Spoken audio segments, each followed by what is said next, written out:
Election commission of India 2024 general election के लिए आपको वोटिंग का राइट देता है और ये आपका अधिकार है वोट फॉर इंडिया। आप वोटिंग करते हैं, साथ में आप जब क्यू में लगते हैं, ये आपने क्यू में लगे और आपने फिर ईवीएम मशीन्स के थ्रू अपने वोटिंग की और वोटिंग करने के साथ में कैंडिडेट्स का प्रचार अभियान चलता रहता है। कई तरीके अपनाए जाते हैं जिसमें कि हम लोग देखते हैं कि क्या क्या तरीके अपनाते हैं लोग। इन लास्ट में फिर पता चलता है कि वोटिंग परसेंटेज बहुत कम आया। तो क्यों आया, इस पे आइए बात करते हैं। नमस्कार फ्रेंड्स, जैसा कि मैंने अभी बताया, आपको कुछ चीज़ें दिखाई कि किस तरीके से हमारे देश में वोटिंग का सिस्टम है।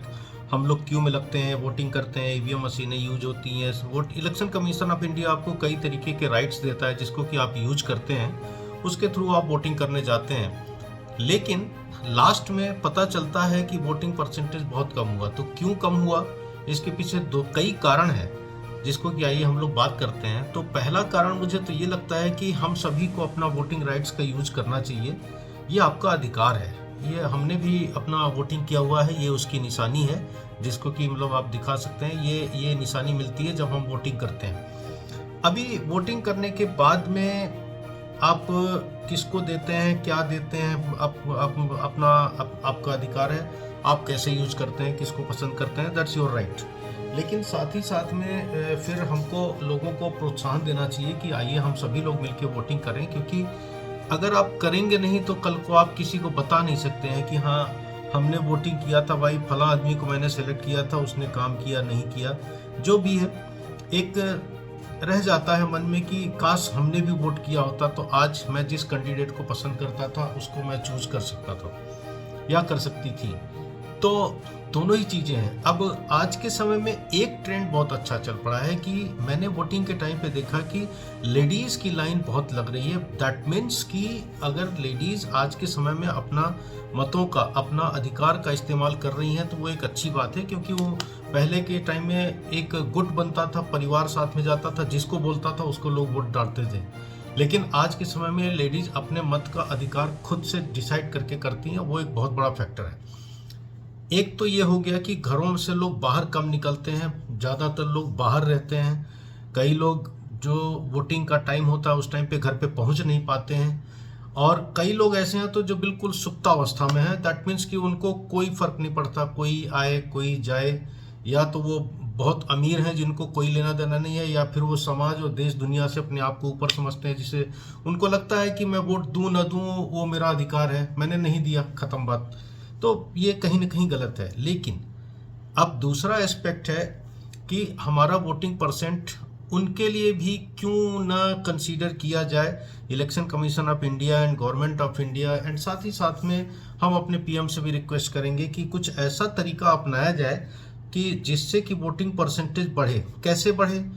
जो लोग घर नहीं पहुंच पा रहे हैं या जो लोग घर से बाहर निकल नहीं पा रहे हैं, किसी भी कोई भी वजह हो सकती है, रीज़न कुछ भी हो सकता है। कोई इंडिया से बाहर है, इंडिया से बाहर होने के ऊपर में भी मैंने पता किया तो शायद कुछ एक ऑनलाइन वोटिंग सिस्टम है।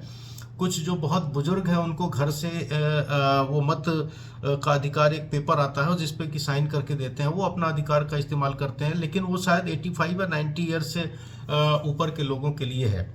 लेकिन सबके लिए ये चीज़ नहीं है। अगर मान लीजिए हमारे 140 करोड़ की आबादी है, 140 करोड़ की आबादी में अगर 97 करोड़ अगर वोटिंग राइट्स देने वाले लोग हैं जो कि वोटिंग दे सकते हैं, बाकी अभी अंडर एज हैं सो वो वोटिंग नहीं कर सकते।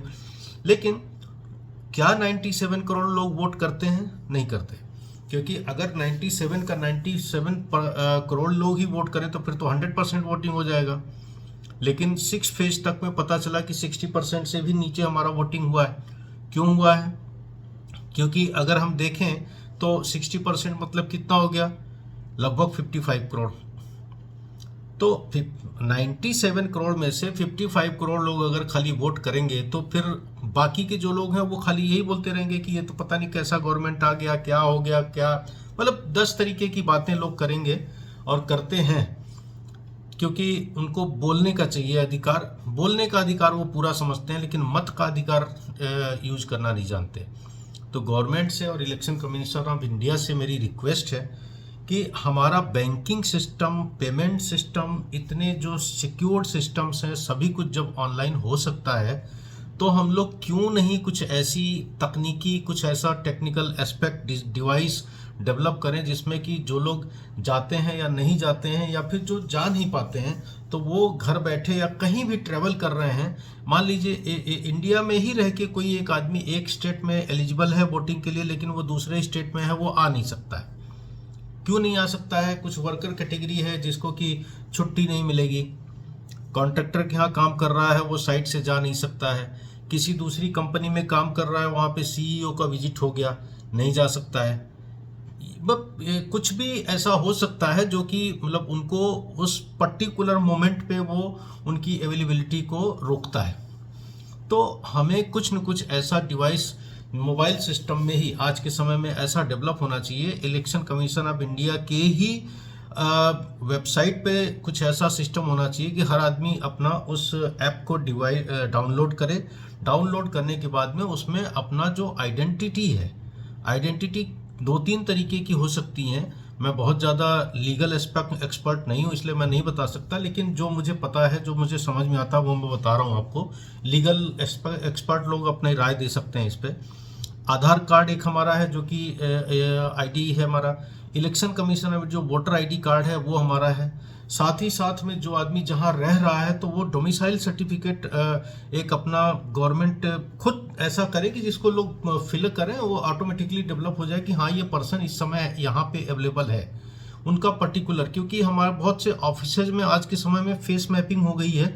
कोई भी आदमी अपना ऐसा, जैसे बैंकों में भी है, अपना सामने फेस लिया, फेस लेके अपना उसको आइडेंटिफाई कर लेता, हाँ यही आदमी है। या तो फिंगर से या फिर फेस से कुछ आइडेंटिटी ऐसी हो कि हाँ ये वही आदमी है जो जिसका की फोटो है, जिसका की पहचान पत्र, आईडी प्रूफ या एड्रेस प्रूफ दिया हुआ है।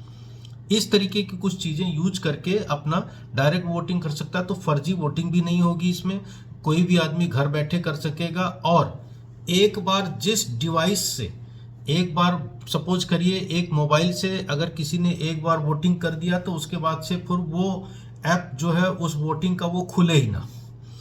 जब वो लॉक हो जाएगा तो फिर खुलेगा नहीं, तो फिर दोबारा कोई आदमी वोट नहीं दे पाएगा। So that's a very simple idea. हम लोग आईटी सेक्टर में आज के समय में बहुत आगे हैं। इंडिया पूरे वर्ल्ड में जो मेरा मानना है कि गुरु ही है एक तरीके से आईटी सेक्टर में। तो हम लोग बीइंग इंडियन ये सिस्टम तो डेवलप कर ही सकते हैं जो पूरे वर्ल्ड के लिए एक मिरेकुलस एंड अचीवमेंट होगा, जो कि मेरे ख्याल से बहुत से लोग इसको फॉलो करने की कोशिश करेंगे। साथ ही साथ में कोई भी ऐप होता है, कोई भी वेबसाइट होती है, तो जब पब्लिक उसे यूज करती है तो अपना राइट समझ के यूज करती है और उससे गवर्नमेंट को एक इनकम भी होता है। सो ये एक इनकम का भी जरिया है जिसमें कि गवर्नमेंट कई तरीके की चीज़ें अपना सकती हैं। मुझे ऐसा लगा कि ये मेरे विचार थे, मेरे अपने व्यूज़ थे जिसको कि मैंने सोचा कि शेयर करूं आप लोगों से। कमेंट जरूर करिएगा, इसमें बताइएगा कि क्या मैं इसमें सही बता पाया या नहीं बता पाया, और अगर है तो आप इसमें और मुझे क्या सजेस्ट कर सकते हैं। लीगल एक्सपर्ट्स लोगों की सलाह चाहिए होगी। सो प्लीज़ इस पर कमेंट जरूर करिएगा और सब्सक्राइब करिएगा। Thank you.